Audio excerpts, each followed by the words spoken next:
Dalawang buwan na ang dumaan, ako ay talagang nahihirapan sa mga pangyayaring di maintindihan at pag-iisip na walang hanggan.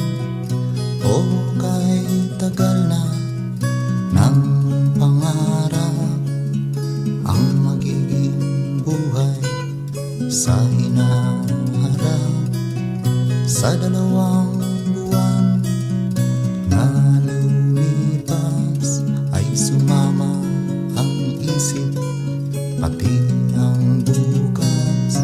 Alalahanin mo lang, kaibigan, ang mga bagay na pinagsamahan sa dalawang buwan na dumaan, ay parang dalawang siglo sa isipan.